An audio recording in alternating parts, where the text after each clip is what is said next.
Welcome to the Philadelphia Sports Table Podcast Show, the longest running weekly Philly sports podcast show in the world. That's right, 12 years strong. Got a great show coming to you this week. A little bit of an abbreviated show once again. As you folks are hearing this or watching this on YouTube, I'm actually going to be on vacation with my family, but we got a great guest to talk about the Philadelphia 76ers, the Philadelphia Phillies. He is coming to us from the Honorable Mention podcast. He's been on the show a number of times over the years, helps us out with our post-game podcast shows, our Eagles, I should say, post-game podcast shows during the Eagles season, as well as during the entire year. We bring on Matt Rogers to dive into the world of Philly sports with us. Buddy, man, it's great to see you. Thanks for taking the time, man. Yeah, it was interesting, the lead-in. Thank you. First of all, thank you for listeners for listening, Jeff, and thank you for having me on. It didn't occur to me how many times, I'm not sure how many times I've been on to talk not birds. So it's kind of funny Right. for those of you all who will be watching this, because we both got birds shirts on. We didn't plan that, but I know. Today we'll be talking Phil's Sixers. So thank you all for listening.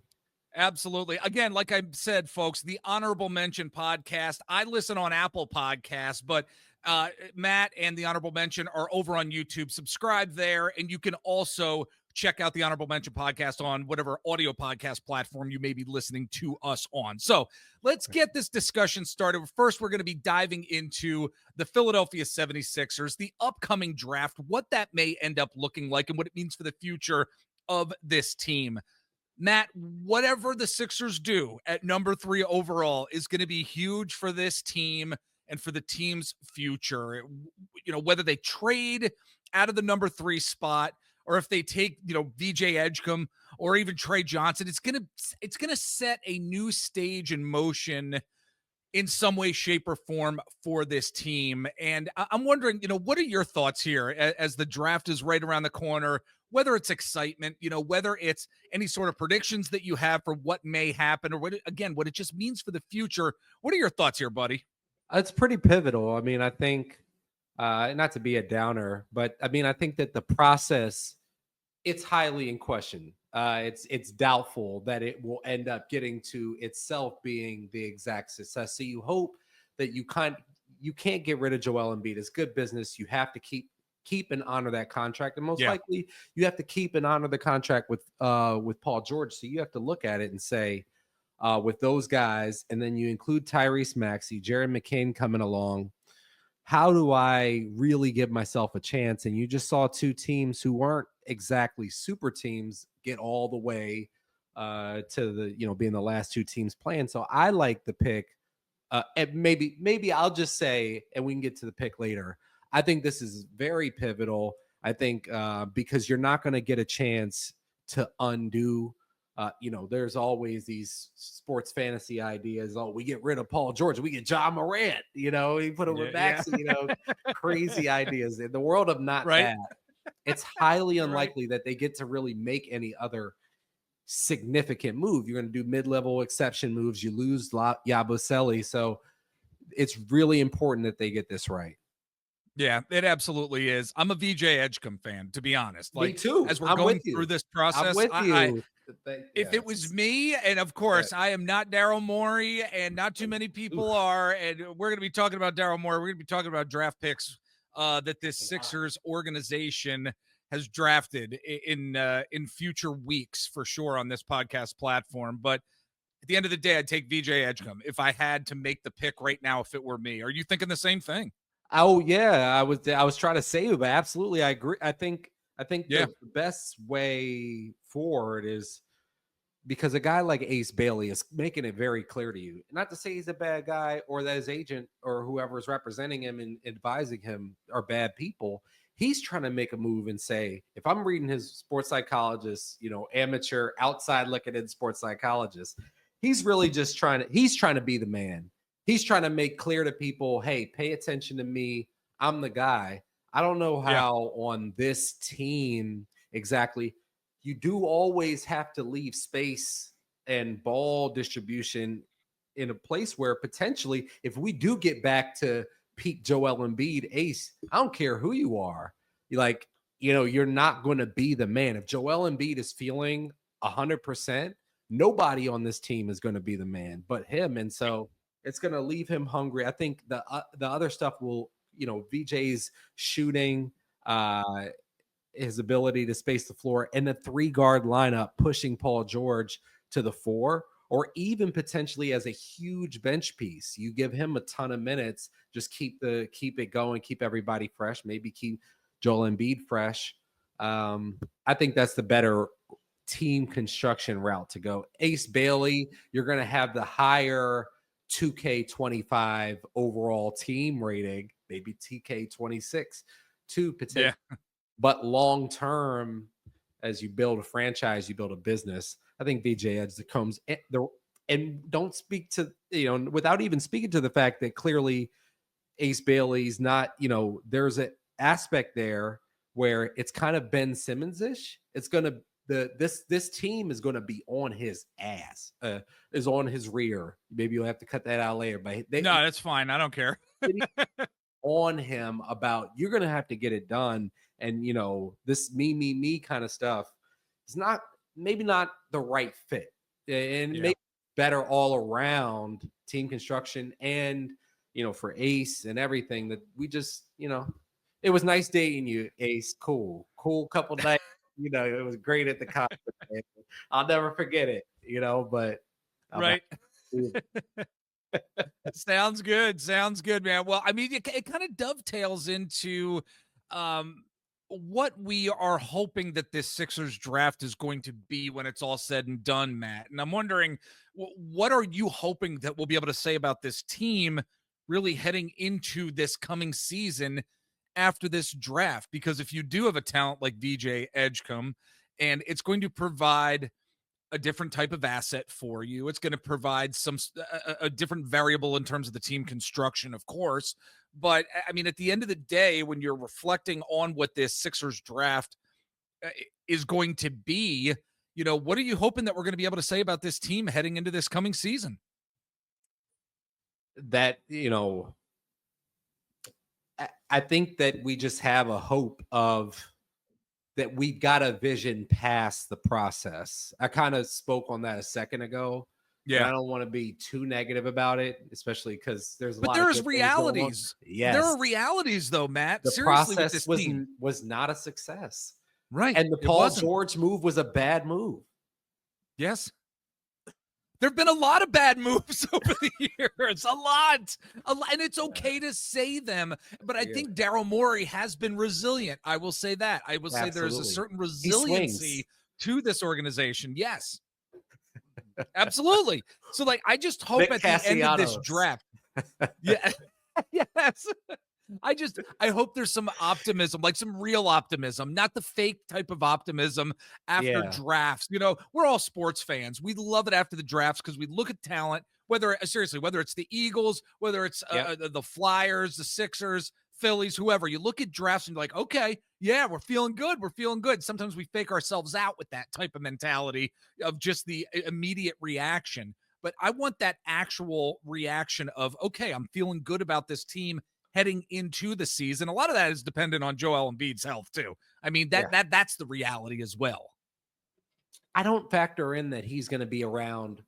I think a realistic mindset for a Philadelphia sports fan, since we're on the topic, is to say, I don't expect Joel Embiid to play more than 55, 60% of the games. If he plays 55, 60% of the games, he's going to be damn good. Joel Embiid, hobbling up and down the court with one eye working, fingers broken, whatever. He's still a top 5 NBA player. He's going to be awesome, but the team has to be able to exist without him and not depend on him so much, have him rushing back from stuff and all. That's what the process has been. And so, I mean, I think the team has to honor that contract, and he'll be the number one guy if and when he's around. But the team has to be realistic about it, and most of the time he's not going to be around. Yeah, absolutely.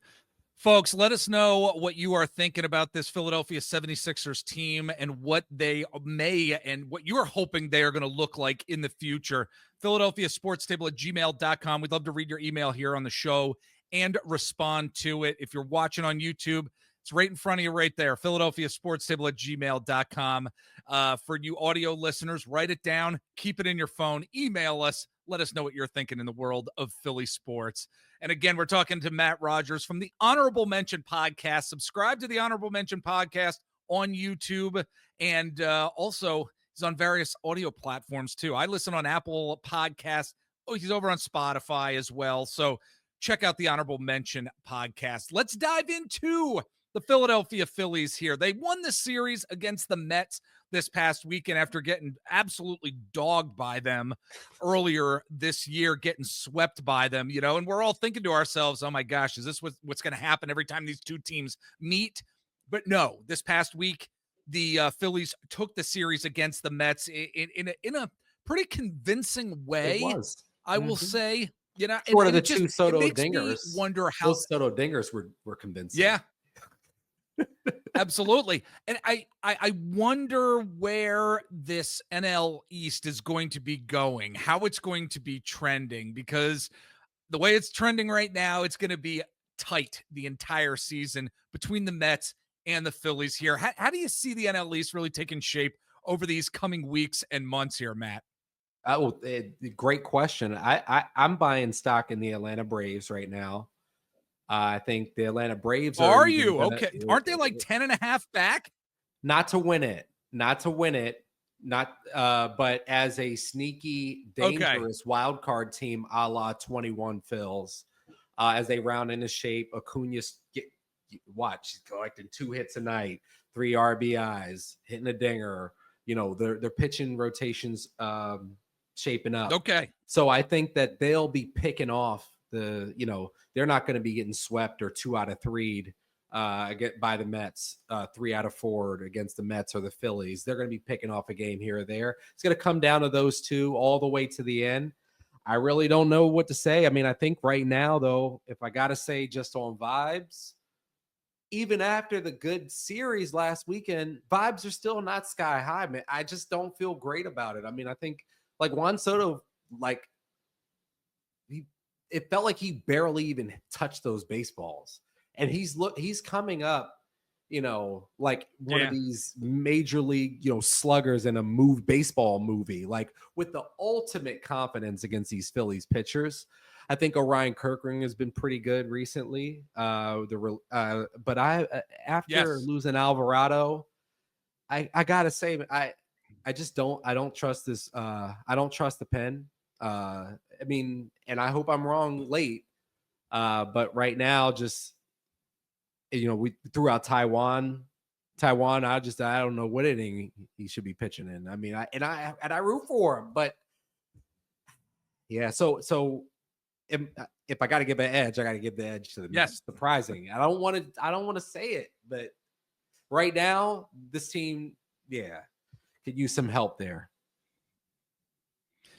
Look, one of our good friends of the podcast, Jeff Kerr from CBS Sports, he shot off a tweet that I had read, and it actually did make me feel a little bit better, Matt. It did. He said there are 3 teams that have a 600 win percentage in Major League Baseball.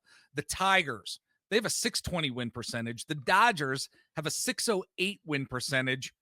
And our Philadelphia Phillies have a 603 win percentage. And he said, they need improvements. He said it's June, and the fact that there is that narrative around this team that they're somehow like not good enough, I think we need to give them some patience, or I think we need to be patient perhaps with this team. But yes, they do need improvements in various ways. We talked about it on the Table Talk podcast show and interview this past week with our good friend Matt Davis from thatballsoutofhere.com, talking about the ups and downs of this team and the inconsistencies, yet they are successful. And it amazes me that this team is in the position that they're in right now. And with the talent on this team, it makes me think that they can do it. But with that being said, and, as we're going to be closing up the discussion here, I think the outfield and the bullpen is where Dave Dombrowski really needs to focus his attention if he wants to make a trade before the trade deadline, Matt. But look, here's what I'm thinking about this whole situation as everybody's talking about the Phillies need to trade for somebody, bring them in, bullpen, possibly outfield. if Dave Dombrowski wasn't willing to trade the top prospects in the farm system last year before Right. last year's trade deadline, what makes us think that he's going to trade for any of them this year? I mean, that's where I'm at right now. What are your thoughts? No, I agree. They're not touching Painter and not touching Crawford. Crawford, I mean, really, that's a potential trade deadline acquisition. So, Yeah, I mean, I haven't heard a lot of people talk about that. I guess maybe the team isn't ready for that quite yet. Maybe they want to give him a little more time. I don't know. I mean, I like keeping oh gosh, Johan Rojas. I love the defense that he brings. You're not moving Casty out of right. I mean, I don't know who's trading for Casty, and I think he's been around what the team expects him to do. I mean, if you've been watching this team, he batting about 270 now. So it's that corner outfield. It's maybe getting Marsh out of town. That's it's really all that's the only option on the perhaps. table. Yeah, so Yeah, I don't yeah. know. It look with a bullpen piece too, not having Alvarado. I mean, that's been really rough. I can see a move being made, but like, what is it really going to be? Because I don't think Painter, Crawford, Mick Abel's been doing some good stuff. Yeah, he got roughed. He got roughed Roughed up up a little recently bit. in Yeah, his last yeah. outing, but still, yeah. But I can't. I don't know. I just don't see a huge trade being made by Dave Dombrowski before the trade deadline. So we'll have to wait and see how this turns out. You have any final thoughts here, man? Yeah, I just I talked myself into bad vibes. Hope for better than what I'm thinking right now. But that's how last trade Yeah, deadline I felt like it was a missed opportunity. You come into this year, your main acquisition is Kepler. Kepler's been all right, but basically you're doubling down on what the cards in your hand, and if you're not really working with something, doubling down might get a couple other players off the table.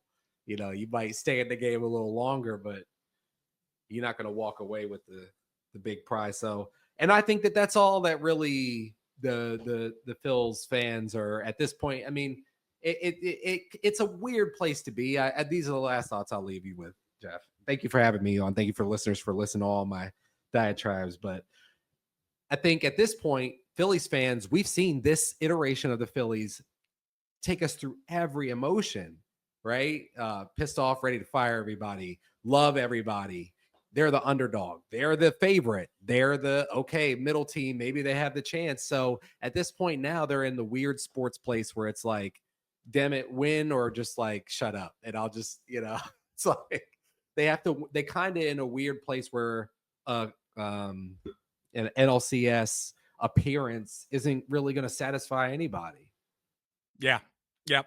It's an interesting situation where this team is at. And again, folks, he is Matt Rogers from the Honorable Mention podcast. Subscribe over there and search him out on YouTube, also on various audio platforms as well.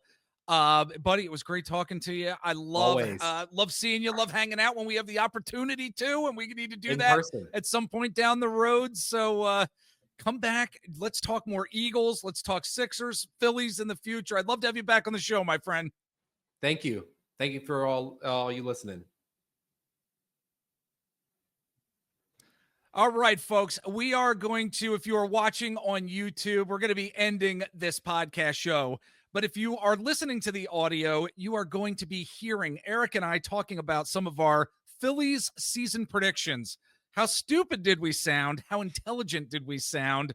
We'd love to hear your thoughts. And if you're watching on YouTube, head on over to one of the audio podcasts so you can hear Eric's and my discussion pre 2025 Philly season about what this team would be looking like and who would be stepping up, and just a ton of different categories that we got into. So we'll catch you next time. We'll be back in just a bit on the audio. In video, we'll see you soon. Take care, everybody.